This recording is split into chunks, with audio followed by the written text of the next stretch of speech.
Have you ever found yourself just completely drawn into something that's both utterly strange and utterly fascinating? Hmm. I mean, a phenomenon that creates its own language, its own religion almost, and this intense internal psychology. Yeah, something so meticulously built that it feels, almost inevitable. Exactly. And today, we're doing a deep dive into precisely that.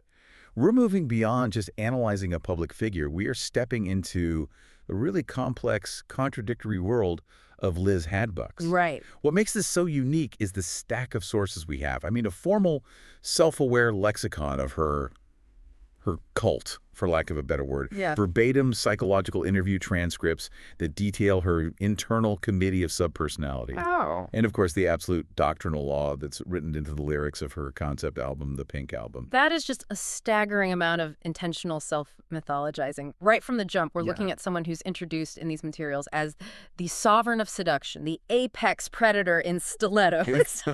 Come on. This isn't just about selling a brand. This is about demanding a celestial orbit around this specific kind of intense, calculated, and almost ruthless ego. Absolutely. Liz is operating on such a strategic level, blurring the lines between persona and philosophy. Mm-hmm. So our mission here for you is to provide some real clarity on these powerful forces, both the external cultural worship, the fandom, Right, the fandom. and the internal psychological engine, the ego. Mm-hmm. We need to understand how these elements define her accomplishments, how they illuminate her flaws, and, critically, point out her very, very deliberate blind spots. We're getting informed from the inside out. Okay, let's unpack this enormous structure. I think we have to start with the external world she's built, which is called Lizianity. Lizianity. The official lexicon immediately defines it as this perfect balance of reverence and satire. But how do you even walk that tightrope? To be taken so seriously as an aspirational figure while also, winking at the absurdity of it all? Well, that's the genius of the whole operation. The name Lizianity itself is smooth, it's iconic, it's memorable, it's designed to roll off the tongue and immediately establish this distinct, self-contained identity. Yeah. But that balance of reverence and satire, it means she can never truly be critiqued for vanity. Why? But she's already mocked it herself. Can you give me a concrete example of how this plays out in her actual content? Oh, for sure. Yeah. Think about her social media. She might post a highly curated, super glamorous selfie, maybe with an almost religious caption, something like, "Glitter is sacred, I am your God." Okay, that's the reverence. That's the reverence. But then she'll undercut it immediately. Yeah. Maybe with a footnote about the 3 hours of editing it took, or a jab at the lighting guy, or a quote saying, "Remember, darling, perfection is just good lighting." Huh. So the satire is the armor. The satire is the armor. It allows her to embrace the ego without suffering the humiliation of being caught taking herself too seriously. That makes perfect sense. It's a defense mechanism that doubles as a business strategy. So within Lizianity, this framework establishes the queendom, which is ruled by Liz Hadbucks. And it's described in the source material as heaven but hotter. Which is such a potent phrase, right? It really is. It's an immediate rejection of any kind of traditional sterile aesthetic. This queendom embraces earthly pleasure, indulgence, aggressive vibrancy. It implies the best parts of heaven-like eternal adoration, total self-actualization, but it just removes all the moral constraints. It's less about harps and clouds. Exactly.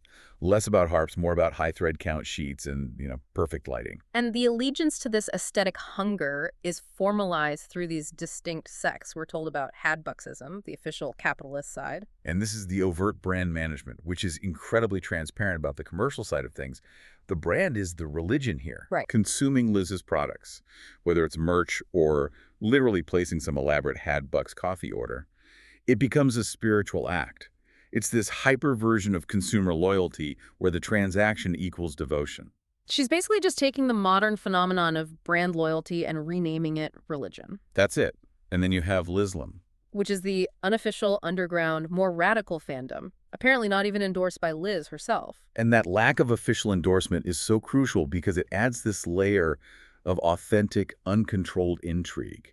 It suggests a more fervent, less managed subgroup simmering just beneath the surface. The ones who take the doctrine literally. Ones who take it literally, who might push the limits of the aesthetic or the philosophy more intensely than the official brand would ever dare. It mirrors how, more radical interpretations arise within any broad cultural or religious movement. And speaking of that dynamic, the source material explicitly states that the term cult of Liz is used purely for marketing. They just lean right into the controversy. It's strategic judo. By preemptively naming the controversy, yes, we know you think this is a cult, but look how much fun it is. Yeah. They just deflate the potential critique. So they turn the negative attention into amplification. Completely. It ensures that anyone talking about her, positively or negatively, is just fueling the phenomenon. Controversy is the business model, and the aesthetic is the product. Okay, let's get into the structure of devotion, because the lexicon provides a highly detailed, intensely hierarchical ecosystem of followers. It is designed to make you aware of exactly where you stand. Yeah, this is the brilliance of the system, defining every single level of engagement. So at the bottom you have the mice or Lizlings. The lurkers. The quiet, obsessed lurkers, essential for passive consumption. So they're too afraid or maybe too introverted for a visible connection, right? They aren't commenting or posting? Exactly. They are the silent majority of the internet. And they fuel the engagement metrics through endless scrolling, rewatching videos, deep research, even if they never like a single post. And acknowledging this massive observational chunk of the fandom is key, because while they lack visible engagement, they generate crucial data points. The hours watched, the dwell time that feed the algorithms improve Liz's relevance. They're being passively consumed, even in their silence. That's it. Then you move up to the specs. The entry point. The spec is someone who is just becoming aware of Liz and, crucially, their own insignificance in comparison. It's that starting line of realization. Wow, this person is operating on a different plane, and I am merely a speck next to this magnetic force. A required moment of humility. Yes, recognizing your starting position is essential for the whole system to work. Okay, above them are the morsels. I have to say, I love how aggressive that name is. Oh, it's so aggressive. Morsels are the proud, loyal, addicted worshippers, the visible, active fandom. They are the ones posting the enthusiastic comments, creating the fan edits. Performing the aesthetic. Performing the required aesthetic, exactly. Their intense public embrace signifies a deeper commitment, community, and, notably, a willing surrender to Liz's influence. The name itself is a deliberate warning. You are delicious, and you are willing to be consumed. And then, the initiated inner circle, the baristas. The baristas are fully committed. They're acting as gatekeepers and ambassadors. The lexicon says they are serving with a look, meaning they have truly internalized the ethos to the point where their very demeanor conveys the Lizian philosophy. They're the true believers. The true believers and the most skilled performers of the belief. They uphold the standard and police the lower ranks, making sure the vibe is maintained. And the outsiders, the necessary contrast, are just called the boring. They are the default. The boring are those who refuse to subscribe, who engage with the world based on, traditional, unglamorous metrics. They define the edges of Lizianity by showing what it is not. Simple, unbothered by spectacle, moderate. The blank canvas. The blank canvas against which Liz's vibrant color palette is judged. The power dynamics here are so deliberate. Okay, let's look at the actual visual language. The symbols of power and indulgence that reinforce this whole structure. Stilettos, or heels, for example. Stiletto is already such a charged symbol of femininity and allure. Lizianity just amplifies this into divine feminine dominance, power, and significantly, a really dark notion. Pain is pleasure, power, punishment. Right, the height, the risk. The height, the risk of the heel, it layers on control and that constant hint of transgression. The wearers are powerful because they willingly subject themselves to the pain required for the elevation. Okay, then you have the Hadbucks cup. This represents indulgence, addiction, and comfort dressed as sin. It's a hyper-consumerist item, often oversized and complicated, that elevates the everyday act of buying coffee to something excessive but sacred. It taps into that urge for pleasure and excess. Totally. Yeah. It often feels slightly transgressive, that you shouldn't have something so elaborate or sweet, but you do it anyway as an act of devotion. The pink hair, that's a classic identity marker. It's the physical manifesto of supernatural visibility, a clear, unapologetic break from any expectation of blending in. It's identity unleashed. It ensures you're noticed. And of course, the tiger, described as Liz's true form. Lurking, playful, feral, sexy, deadly. That encompasses the untamed primal power that completely undercuts the polished aesthetic. Exactly. The tiger is the id in a couture dress. And the symbols are exhaustive too. The necklace is about ownership and submission. The crown is dominance. And the most chilling one, the box. The prison for disbelievers. The prison for disbelievers. It's this stark, almost cartoonish warning of the consequence of defiance, but it speaks to the really high stakes of her performance. Okay, so we have to move from the visual language to the core behavioral tenets, the 7 pillars of worship. The lexicon says Lizianity is not a belief system. It's a behavioral glitch driven by aesthetic hunger. Right. You don't just passively believe in Liz, you behave like Liz. This is such a critical distinction for a digital age phenomenon. The pillars define the performance required for membership. First, parasociality. Worship from afar still counts. And this legitimizes the Lizlings and the mice. Silent scrolling, rewatching on a loop. That remote digital engagement is devotion because it provides the data required for her relevance. It turns the passive audience into active contributors to her power. Just by consuming her existence. It's the most 21st century form of sacrament. Second, indulgence. Deny nothing. Desire is a sacrament. This is the aggressive rejection of traditional self-denial. If you desire it, you must have it. It elevates pleasure and consumption to a moral imperative. Savoring the Hadbucks order, buying the expensive outfit, it's all an offering that feeds your sense of self-worth and, simultaneously, Liz's brand. Third, dominance. Worship requires a power gap. Submission is central.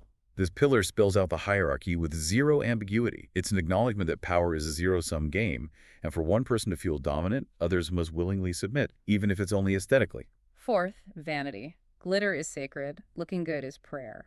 And this is the requirement of the curated image. The focus isn't just on looking good, but on the effort of looking good. That blessed by the booby trapper's selfie is the prayer. It is proof of your dedication. Fifth, consumption.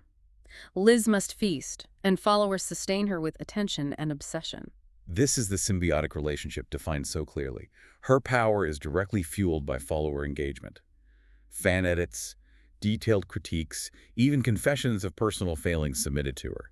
They all become offerings. She consumes their energy, and they consume her content. The whole thing is self-sustaining. Sixth, performativity.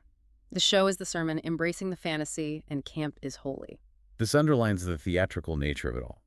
The lines between reality and performance are not only blurred, they are intentionally destroyed. You have to live the fantasy. You adopt the campy, hyper-real aesthetic of the queen. And finally, number 7, chaos. Order is for the weak. Disrupting norms with flair is holy. It encourages transgression, as long as it serves the aesthetic ethos.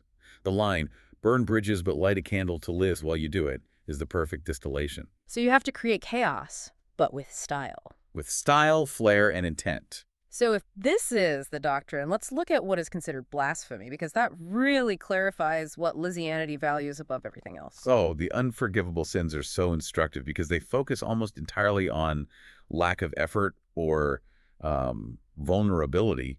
Liz with no makeup, that's a betrayal of the aesthetic. Anything beige? Anything beige is a rejection of vibrancy. Low-effort memes, a sin against high performance. Crying without aesthetic reason, a display of raw, uncontrolled vulnerability. And crucially, Liz being kind if there isn't some clear underlying power play. Wait, I have to push back on that. If kindness is an unforgivable sin unless it's weaponized, where is the boundary? Does the source material give any context for how this level of cynicism doesn't just collapse into self-sabotage? That's the central tension, isn't it? The quote that defines the ethos is, compassion is allowed, but only if it's weaponized. The Lizian perspective argues that true power cannot afford vulnerability. So weaponized compassion means using a calculated act of perceived kindness to disarm a rival, build a strategic alliance, or enhance your public narrative. So if you're kind just to be kind. If you are kind purely out of genuine selflessness, you are giving away a resource, your power, without demanding a return. That's why it's a sin. It's about viewing every single interaction as transactional. That is intensely cynical, but I see how it fits the philosophy. And the official sacred texts, the canon, are the song lyrics. The Pink Album is the gospel. Yes, and this reflects how influence is generated in the digital age. Artists and influencers become sources of guidance, their lyrics functioning as doctrinal law that defines follower behavior. We see that intense cynicism and inversion continue in the seven sacred sins, which are actually virtues here: vanity, excess, dominance, manipulation. Blasphemy against the boring, performance, and obsession. They are rejecting anything that diminishes power or presence. Your quotes are so sharp. Moderation is for mice. And you were born for supersized deluxe. And conversely, the unforgivable virtues, things that are bad in Lizianity, include moderation, humility, simplicity, self-control, and the ultimate sin. It's just water. Just water. You know, if I showed up to an event of hers with a simple glass of tap water, I'd probably feel judged. And that's the brilliance. It makes you self-conscious about simplicity itself. Precisely. When someone orders just water, that's when Liz leaves the room. It is a brilliant, immediate encapsulation of the rejection of anything that limits self-expression or power. It's the total antithesis of the Hadbucks cup. Okay, let's shift now from the doctrine to the raw philosophy that underpins it all. Eat or be eaten. This philosophy is framed as a seductive but harsh truth. It strips away all social niceties, the pretense of fairness, the polite social mask, to expose a primal reality where the world is a glamorous, high-stakes game of survival running entirely on power, perception, and positioning. And the source material puts the choice to you, the listener, in such stark terms. You can be the main course or the major DO, dominant owner, but you will be on the menu either way unless you own the restaurant. It's a relentless, urgent call to stop reacting and start acting. It's a demand to actively shape your world or guarantee that you will be shaped and consumed by it. So this is where strategy over sentiment becomes the governing principle. Exactly. It's not necessarily a license for cruelty, but it demands sharp awareness, seeing through emotional traps, hollow virtues, and subtle power plays. You have to act with intent, not just react emotionally. The distinction is important, though. Liz isn't necessarily advocating for mindless destruction. She's demanding evolution. Exactly. Her quote is, "I want you to evolve right, or be delicious while feeding." Wow. The ultimate goal here, as the source clarifies, isn't tyranny over others, but sovereignty over the self and one's domain. True power is enduring, not ephemeral. And to achieve that sovereignty, you have to understand the evolutionary ladder or the mindsets. This feels like a critical framework for applying her philosophy to real life. Most people, the source argues, start as prey. The people pleasers. The people pleasers, constantly sacrificing their boundaries and emotional resources, feeling used and drained. They mistake setting a boundary for being mean, so they stay passive, which makes them inherently vulnerable. They're constantly reacting. Okay, so moving up, you have the survivor. The survivor is aware of the dynamics and is learning to set boundaries, but they are still primarily reactive. They focus mainly on defending their immediate territory, their job, their relationship, their energy, but they aren't initiating strategy. Good at defense, weak at offense. And above that is the predator mindset. This is a huge leap. Predators are strategic. They actively seek advantage, take the initiative, and are constantly shaping outcomes. They see opportunity where survivors see only threats. They're always asking, what move benefits my long-term position? And then at the very top, the apex predator, which is Liz's self-proclaimed status. The apex predator goes beyond simply dominating rivals. They focus on creating entire systems and controlling narratives. And crucially, the apex predator feeds on admiration and influence rather than sheer destruction. They don't just win a game, they change the rules of the game so that their winning becomes inevitable. But if they feed on admiration, doesn't that make them perpetually dependent on the outside world? It circles back to my earlier point. If she fears irrelevance more than she loves dominance, doesn't that make the apex predator fundamentally fragile? Is this system built on confidence, or is it built on deep-seated anxiety? That is the core paradox we're going to explore. But the source includes a serious warning about this path. Predators without wisdom become parasites. Unchecked dominance destroys itself. Liz herself warns, if you eat everything, you ruin the feast. So a healthy ecosystem requires balance. Balance, foresight, and a kind of reciprocity where your power sustains the environment rather than draining it. Sovereignty requires sustainability. So the goal is enduring self-sovereignty, not short-term tyranny. We can see this philosophy woven into the Pink Album, the music functioning as philosophy and doctrinal law. Before we dive into the tracks, let's quickly clarify some jargon because the source material frequently uses these MOAT codes. Yes. These MOAT numbers, like MOAT 972, MOAT 341, they're source document or track codes in the material. They just help us pinpoint the specific doctrinal text we're referencing.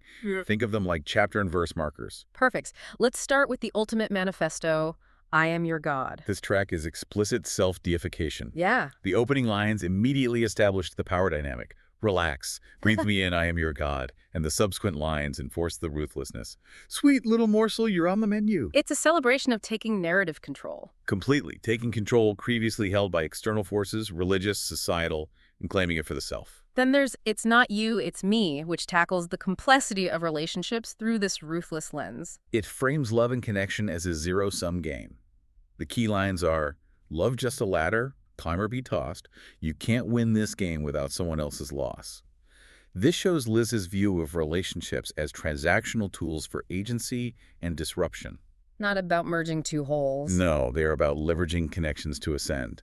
Love as a strategic resource. And finally, the track that seems to contain the most self-awareness of the philosophical cost, The Tiger and the Mouse.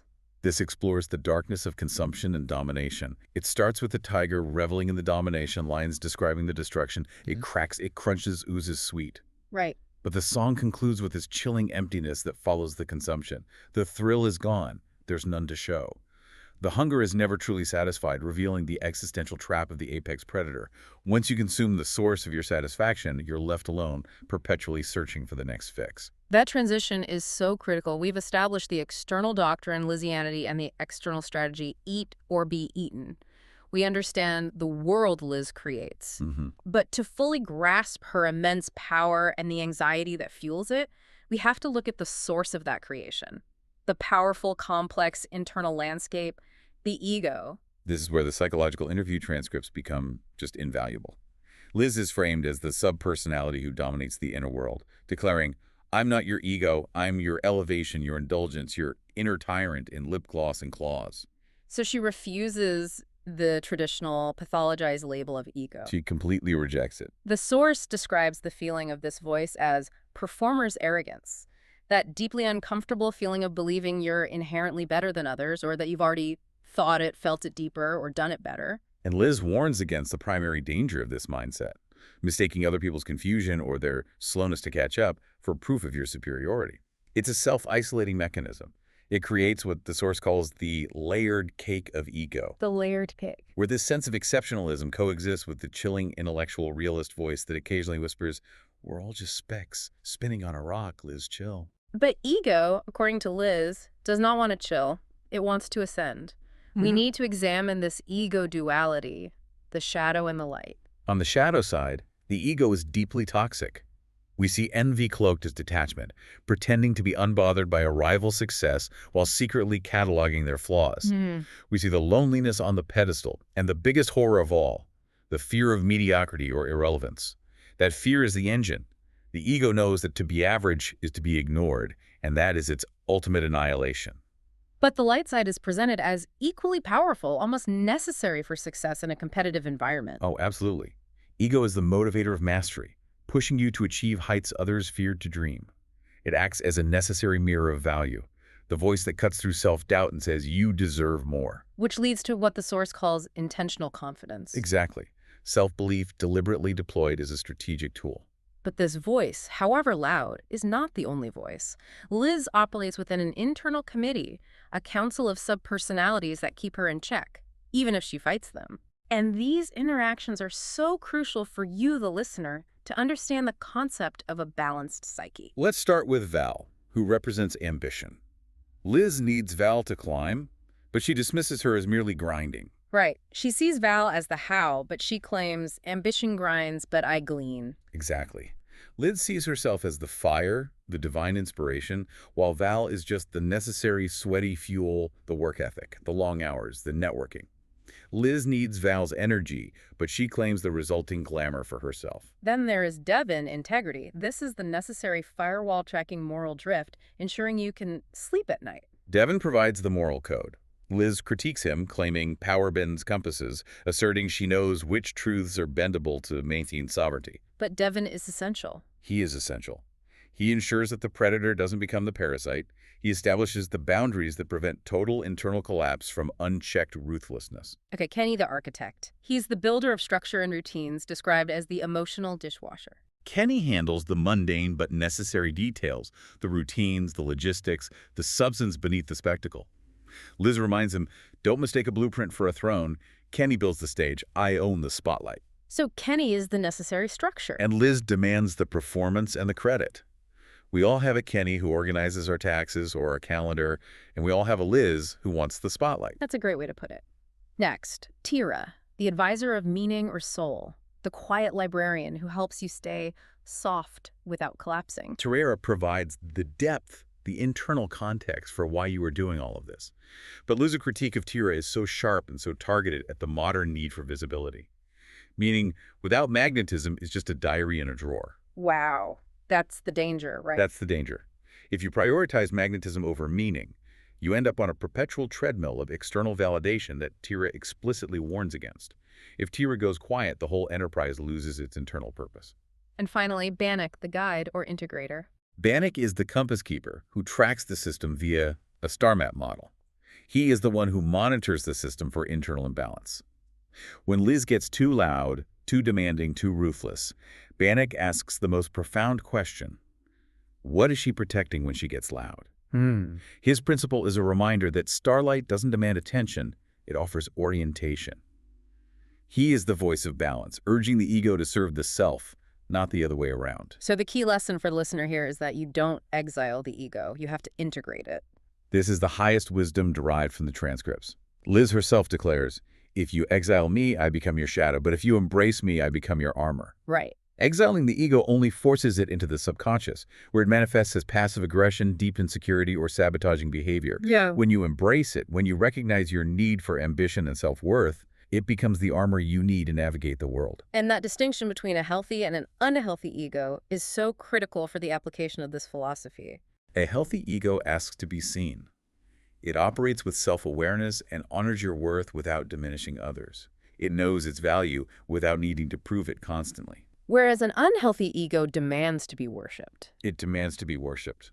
It performs relentlessly without checking its impact and feels a constant, desperate need to prove superiority over others, leading to burnout and isolation. And the source material offers a final way out of the performance, a safe word. Yes, the word enough. When you use it and you genuinely mean it, recognizing the current level of success, validation, or power is sufficient, Liz reportedly steps aside. The lights dim. The lights dim, the tiger retreats, and she sits quietly, loving the person beneath the armor more than the role she plays. The illusion helped you get through, but you are never trapped. You can always drop the act and let Tira or Bannock guide you. Here's where we circle back to that crucial tension, the divine paradox. Liz, the hyper-ego, knows that giving her total power is unhealthy, yet she consciously chooses to lean into that contradiction. She doesn't deny the critique, she owns it. Her response is the perfect apex predator maneuver. Oh, baby, yes, that's why I win, because I know it's a contradiction and I choose it anyway. She thrives in the tension. She thrives in the tension between craving dominance and the constraint of needing balance. She fears irrelevance even more than she loves power, and that anxiety necessitates the council's balance. The contradiction is the truth of her existence, and she weaponizes it. This leads us directly into the major cultural debate surrounding her performance. Is it genuine liberation, or is it just thinly veiled toxicity?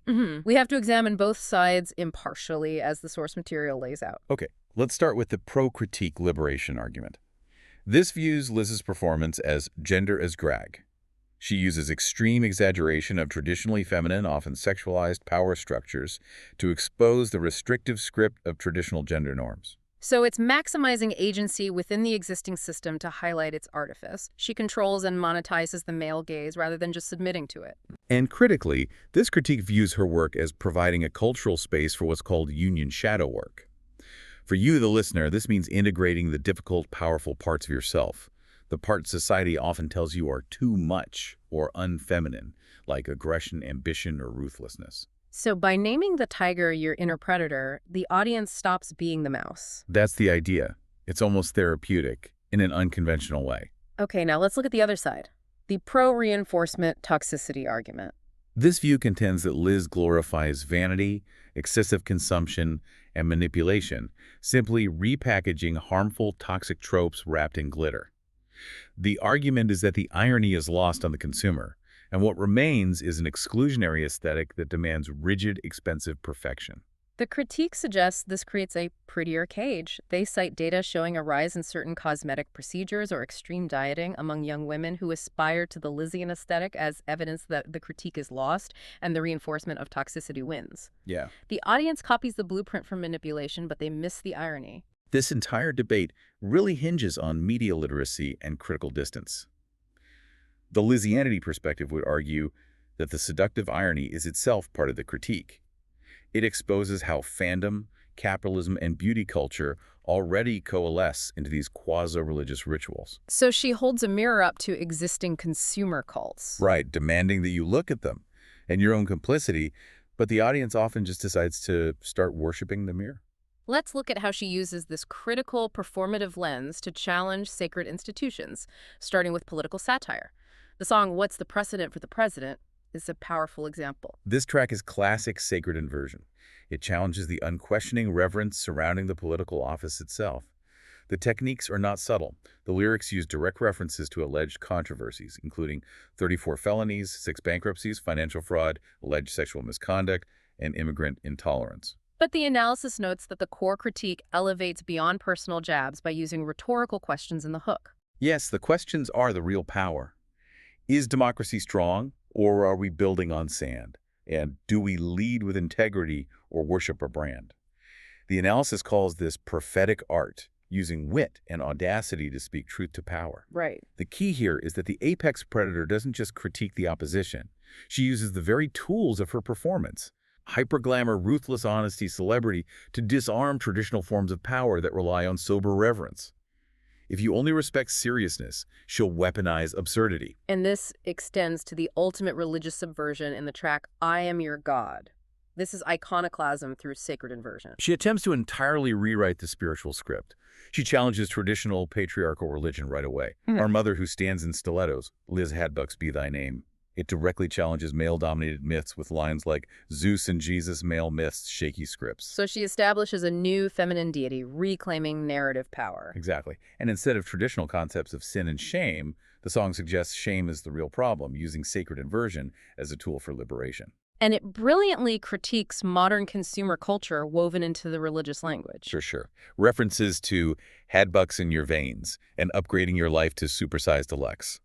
The entire song challenges the whole way we make meaning, our identities, our relationship with gender, our consumer habits, by asking, if God is a brand, what does that make you? If your devotion is already transactional, why not choose the most glamorous and self-serving brand available? Okay, we have journeyed through Liz's doctrine, her philosophy, her internal psychological committee, and her two-pronged critique of the sacred. What stands out to me is the immense complexity. She is simultaneously an idol, a rigorous philosophical framework, and a demanding, necessary internal voice. She is the catalyst. She disrupts stagnation and compels self-awareness in her orbit. Her entire power structure is built on the performance of irresistible confidence and the manufacturing of a reality that is more compelling than the dull, often frustrating truth.